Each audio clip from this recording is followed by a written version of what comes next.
வணக்கம். ஒட்டுமொத்த இந்தியாவின் பார்வையும் இப்போது அரியலூர் மாவட்டத்தில் உள்ள கங்கை கொண்ட சோழபுரத்தை நோக்கி திரும்பி இருக்கின்றது. அங்கிருக்கும் பிரகதீஸ்வரர் ஆலயம் 1000 ஆண்டுகளாக பல்வேறு அதிசயங்களை தன்னுள்ளே அடக்கி வைத்திருக்கின்றது. அந்த அதிசயங்கள் அனைத்தும் மக்கள் மத்தியில் வியப்பை ஏற்படுத்தி இருக்கின்றது.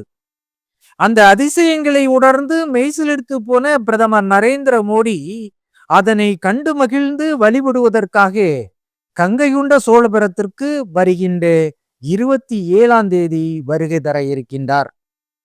பிரதமரை ஈர்த்த முதல் அதிசயம் என்னவென்றால், அந்த கோவிலில் அமைந்திருக்கும் சிவலிங்கம் அது 13.5 அடி உயரமும் 64 அடி சுற்றளவும் கொண்டது.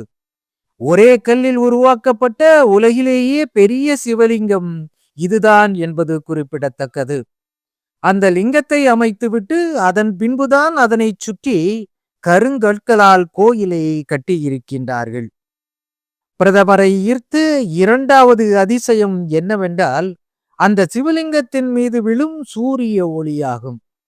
சிவலிங்கத்திற்கு எதிரே இருக்கும் நந்தியின் நெற்றியில் சூரிய ஒளி பட்டு அது சிவலிங்கத்தின் மீது பிரதிபலிப்பது கண்கொள்ளா காட்சியாக இருக்கின்றது. சீதோஷ்ண நிலையை இயற்கையாக கட்டுப்படுத்தும் அதிசயமும் அந்த கோயிலுக்குள் நிகழ்கின்றது. அதற்காக 8 அடி அகலம் கொண்ட பிரம்மாண்டமான கற்சுவர்களை அமைத்து இருக்கின்றார்கள்.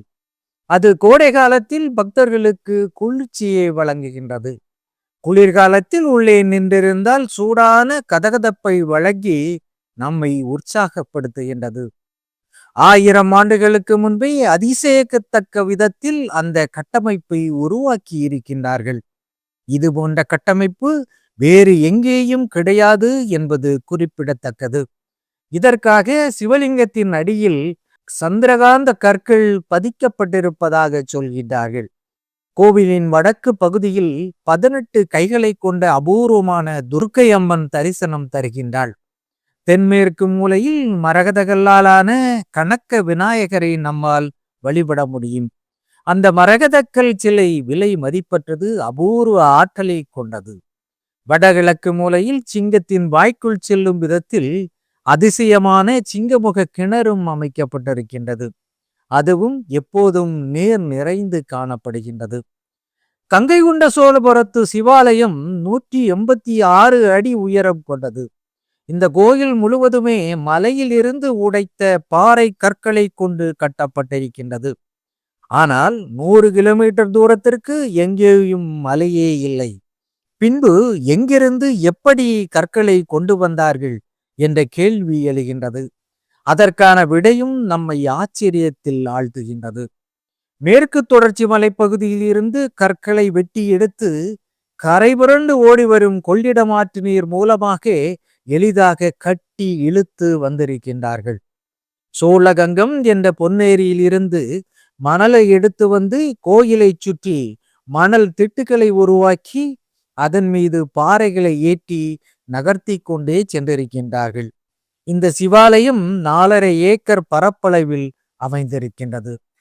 கங்கை கொண்ட சோழபுரத்தை நிர்மாணித்த ராஜேந்திர சோழன் அதனை தலைநகராக கொண்டிருந்து அங்கிருந்து 44 நாடுகளுக்கு கடல் வழியாக படையெடுத்து சென்று வெற்றி வாகை சூடியிருக்கின்றான்.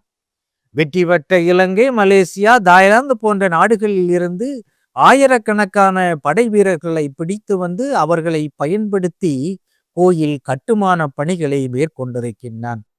3 தடங்களை கொண்டு அந்த கோயிலை கட்டி முடிக்க 20 ஆண்டுகள் ஆகியிருக்கின்றன. 1000 ஆண்டுகால அதிசய பொக்கிசமான இந்த கோயிலை கட்டிய ராஜேந்திர சோழனின் பிறந்த நாள் விழாவும், கோவிலின் 1000வது ஆண்டு விழாவும், தென்கிழக்கு ஆசிய நாடுகள் மீது ராஜேந்திர சோழன் படையெடுத்து சென்ற 1000வது ஆண்டு விழாவும் முப்பெரும் விழாக்களாக மத்திய அரசால் கொண்டாடப்பட்டு வருகின்றது. அதில் கலந்து கொண்டு சிவபெருமானை வழிபாடு செய்வதற்காக பிரதமர் மோடி வருகை தர இருக்கின்றார். ராஜேந்திர சோழனை போன்று மக்களுக்காக வெற்றிகளை குவிக்க வேண்டும் என்பது பிரதமரின் நோக்கமாக இருக்கின்றது. பிரதமரின் வருகையால் கங்கை கொண்ட சோழபுரம் புத்துணர்ச்சி பெற்றிருக்கின்றது. அதன் மீது உலக அளவில் புகழ் வெளிச்சமும் பாய்ந்திருக்கின்றது. நன்றி, வணக்கம்.